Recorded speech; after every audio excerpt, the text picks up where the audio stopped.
Bonjour, je suis Catherine, je suis l'épouse de Florent Babillotte, écrivain, aide-soignant et personne atteinte de schizophrénie. Il a composé un livre qui s'intitule Obscure clarté, vous faisant partager son vécu, et j'aimerais vous lire un passage qui m'a particulièrement touchée. C'est le chapitre 14, et il s'intitule Mon colonel de père.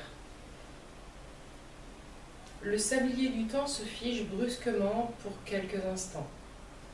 Les secondes se dispersent dans la courbure de l'espace-temps. Les pages de mon livre sont brusquement comme paralysées. Je n'arrive plus à exprimer mes pensées. Et ce stylo qui ne veut plus avancer. Mon passé refait surface et cette image de mon père erre dans ma chair. De mon fort intérieur, j'ai si peur. Dans mon entité spirituelle, un manque me gêne. C'est mon paternel. La cloche du temps sonne et ricoche dans mon esprit. Subtile anémie. Il est temps d'affronter mes doutes, de surmonter cette route. Et ce stylo qui bloque sur un mot, papa.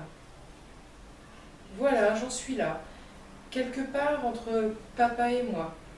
C'est l'histoire d'une absence, de longs silences. L'obscure clarté, c'est un miroir transperçant ma mémoire, c'est voir par-dessus les apparences. Perdu quelque part entre joie et colère, entre peine et incompréhension. Piano, piano, ma relation avec mon père s'est dégradée. La maladie allait finalement nous rapprocher. De retour à la maison, mon père, le lendemain matin, me dit, une tape amicale sur l'épaule. « Alors, pas trop fatigué par ton traitement ?» J'avoue avoir été surpris par ce copinage soudain. En effet, mes souvenirs joyeux avec mon père semblaient assez lointains. Ils remontaient à mon enfance.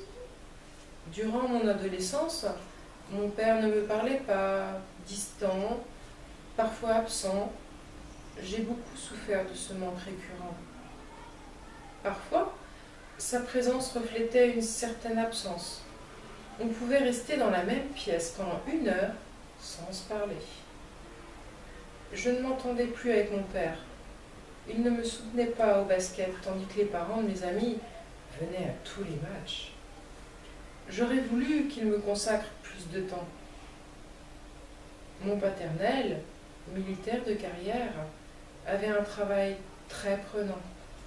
Pourtant, durant ma plus tendre enfance, il était proche de moi. Peu à peu, nous nous sommes éloignés. Petit à petit, sa main a quitté la mienne. J'étais devenu un adolescent, rêveur, avec un seul but, devenir joueur de basket professionnel. Oh papa, j'aurais tant voulu que tu soutiennes ce projet. J'avais tant de talent, cependant, tu ne verras jamais ton fils briller sur les terrains. Aujourd'hui, je ne suis plus que l'ombre de moi-même. Gageons que la maladie nous donnerait une deuxième chance.